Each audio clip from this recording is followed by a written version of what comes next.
May I request Shri Sanjay Dhotre ji, Honorable Union Minister of State for Education, Communication, Electronics and IT for the inaugural address, please.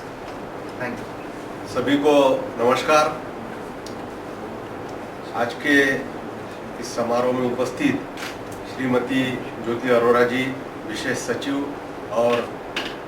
Financial adviser MeitY, doctor Inderjit Singh, कुलपति Guru Angad Dev veterinary and animal sciences university, doctor Jaideep Mishra ji, GS MeitY, Shri Arvind Kumar ji, group coordinator, doctor Hemant Darbari ji, महानिदेशक CDAC, doctor PK Khosla ji, कार्यकारी निदेशक CDAC Mohali. हमारी सरकार किसानों के आर्थिक स्तर को ऊंचा उठाने के लिए अथक प्रयास कर रही है। उत्पादन बढ़ाने के लिए एवं अकाल व अन्य प्राकृतिक समस्याएं जो आती उसको निपटने के लिए भी कई योजनाएं या व्यवस्था हम बना रहे हैं। मुझे यह जानकर खुशी हुई कि सीडैक मोहाली और माइटी के सहयोग से इस दिशा में काम कर रही। सीडैक ने इसके लिए एक स्वयंचलित एक्वापोनिक्स प्रणाली विकसित की है, जिसका अभी उद्घाटन हुआ। लुधियाना में स्थित Guru Angad Dev veterinary and animal sciences university में यह व्यवस्था अत्युत्तम रूप में सामने आई है। मछली और पौधे दोनों की पैदावार एक साथ की जाती है। एक हिस्से में एक्वाकल्चर किया जाता है और जो भी मछलियों का जो फीड है या उसका जो पानी है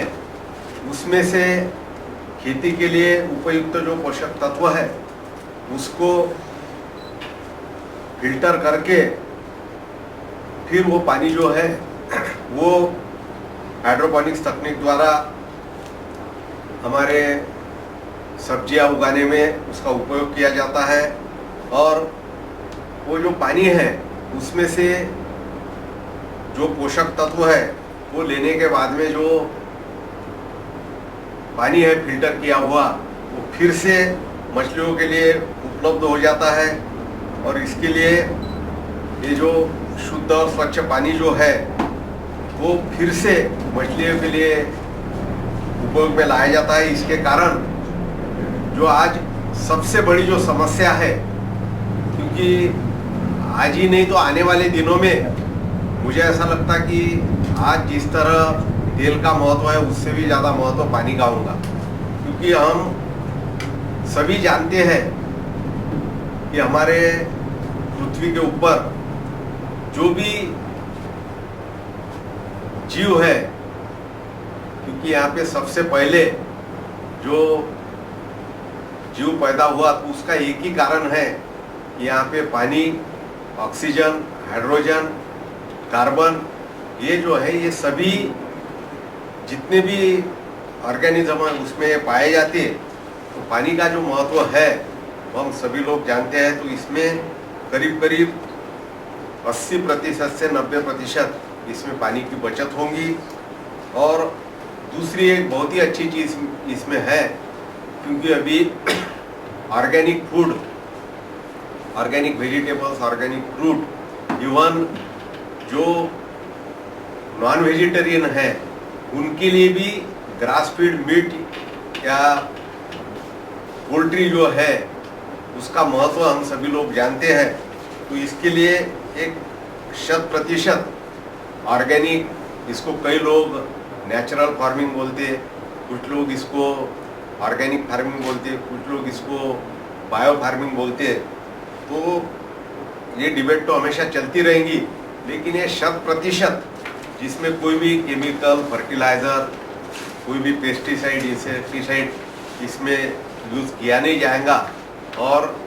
उसके कारण जो भी हमारे शरीर का नुकसान होता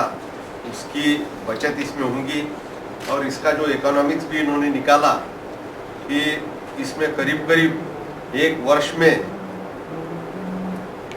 1 लाख रुपए से ज़्यादा प्रति एकड़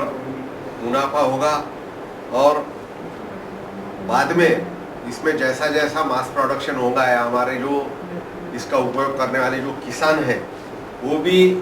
इसमें से कुछ उनके भी इनपुट रहेंगे, उनका भी फीडबैक रहेगा। क्योंकि हमारा कोई भी जो सिस्टम है उसमें हम देखते कि जब भी कोई लेबोरेटरी का मॉडल रहता वो जब बाहर आ जाता तो कई बार लेबोरेटरी में उसकी इकोनॉमिक फिजिबिलिटी नहीं रहती, लेकिन उसका जितना ज़्यादा उपयोग होता फिर बाहर से फील्ड से भी हमको कुछ फीडबैक मिलता, फिर उसमें हम सुधार करते और उसके कारण मुझे ऐसा लगता है कि इसमें 3-4 लाख नहीं तो करीब करीब 10 लाख से भी ज़्यादा प्रति एकड़ मुनाफा इसमें हो सकता। और ये सस्टेनेबल सिस्टम अभी मैडम ने जो कहा, क्योंकि हर चीज़ अगर सस्टेनेबल नहीं होंगी तो अपने आप ही खत्म हो जाती है। वो जितनी सस्टेनेबल होंगी और जितनी वो सेल्फ डिपेंडेंट होंगी, जैसा इसमें हम देख रहे हैं कि मछली भी पैदा हो रही और उसी पानी का उपयोग करके हम अच्छा ऑर्गेनिक जो फूड है, आजकल कई इसमें तरीके आ गए, जैसा हाई वैल्यू कुछ फूड जो है हम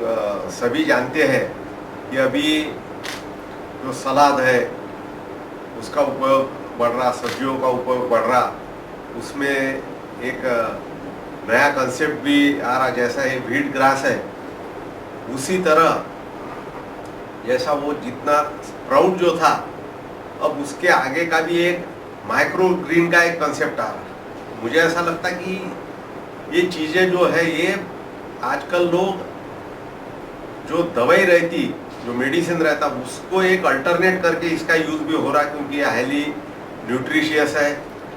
सेहत के लिए अच्छा है। तो मुझे ऐसा लगता कि इसके आगे की हमारी जो स्टेप होनी चाहिए, क्योंकि इसमें हम जो सेल्फ सस्टेनेबिलिटी की बात कर रहे हैं तो आगे चल के हमारा टारगेट ये रहना चाहिए कि इसमें जो फीड हम फिश के लिए डाल रहे हैं उसको हम एलिमिनेट कैसा करेंगे। उसकी जगह जो हम अभी ये सब्जियां वगैरह जो पैदा कर रहे हैं उसका जो एग्रीकल्चर वेस्ट है वही अगर हमारे मछली का फीड बन सकता, क्योंकि मछली के लिए खास करके उसके लिए जो उपयोगी फीड रहता वो अलगी और फंगस रहता है, तो वो भी उसमें कैसा पैदा होगा और फिर हमारा 100% हम बोलेंगे कि सेल्फ सस्टेनेबल है, कि हमको बाहर से कुछ भी लाना नहीं। एक बार वो सिस्टम तैयार हो गई कि उसमें हम फिश फीड भी नहीं डालेंगे, जो हमारी क्रॉप रहेंगी उसके लिए भी हम बाहर से कुछ नहीं लाएंगे, सिर्फ जो वहाँ पे मैन पावर लगेंगी या जो भी पावर लगेंगी, मुझे तो लगता है कि इसके लिए फिर सोलर सिस्टम का ये करके हम उसको भी एक ये कर सकते कि भाई बाहर की जो बिजली है वो अगर कभी भी लोड शेडिंग हो गया, कुछ ब्रेकडाउन हो गया, वो भी हमारी सिस्टम जो है वो हमेशा चलती रहेंगी। तो इसी प्रयास के लिए मैं आपको धन्यवाद देता हूँ। और मुझे ऐसा लगता कि कल ही हमारा एक फंक्शन हुआ, आप लोग जो सुपर कंप्यूटर बना रहे उसके कारण हमारे यहाँ कई ऐसे रिसर्च थे कि जिसका रिजल्ट हमको 10-10, 15-15 साल मिलता नहीं था। अभी कोविड में हमने एक चीज़ देखी कि हेल्थ केयर सिस्टम या हमारा जो मेडिकल साइंस है उसमें कई लोगों को ऐसा लग रहा कि डॉक्टर लोग जो काम 10-10, 20-20 साल नहीं कर सकते थे वो काम हमारा सीडैक होगा या हमारे IITs होंगे, उन्होंने 2 महीने में 4 महीने में कैसा किया। तो ये जो हमारा डेटा प्रोसेसिंग जो है वो फास्ट होता, उसके कारण ये सब हुआ। तो मुझे ऐसा लगता है कि इसके लिए भी जो ये हमारा सिस्टम है इसके लिए भी हम जैसा एग्रीकल्चर यूनिवर्सिटी के साथ में काम कर रहे हो वैसा मुझे ऐसा लगता है कि हमने एक साथ ही हमारे जो कृषि विज्ञान केंद्र है, हर डिस्ट्रिक्ट में कृषि विज्ञान केंद्र है, क्योंकि आखिरी हम जो काम कर रहे हैं उसका अगर कोई प्रोडक्ट नहीं बनेगा या वो उसका जो एप्लीकेशन है उसका अगर लार्ज स्केल पे यूटिलाइजेशन नहीं होगा तो मुझे ऐसा लगता है कि वो सिर्फ लेबोरेटरी का एक रिसर्च बन के या एकेडमिक इंटरेस्ट के लिए वो रहेगा। तो मुझे ऐसा लगता है कि इसके साथ में हमने अगर ये जो कृषि विज्ञान केंद्र है जो हर डिस्ट्रिक्ट में है उसमें से अगर किसी को चुना कि जो एरिया में जो चीज पॉसिबल है, उसके लिए अगर उनको साथ में लिया, क्योंकि हमारा फार्मर जो है, एग्रीकल्चर यूनिवर्सिटी जो है उसका तो एक अलग इम्पोर्टेंस है, लेकिन हमारे जो कई फार्मर है वो हर डिस्ट्रिक्ट का फार्मर वो एग्रीकल्चर यूनिवर्सिटी के साथ अप्रोच नहीं हो सकता या वो हमारे साथ में अप्रोच नहीं हो सकता। तो मुझे ऐसा लगता है कि इस तरह का काम अगर एक ही साथ हमारे MIT वाले हैं, CDAC वाले हैं, उसके बाद में हमारे एग्रीकल्चर यूनिवर्सिटीज़ है और हमारे कृषि विज्ञान केंद्राज है, वो अगर एक साथ मिलकर काम करेंगे तो मुझे ऐसा लगता है कि इसका जो एप्लीकेशन है या एक्सटेंशन वर्क जो है वो बड़े आसानी से हो जाएगा।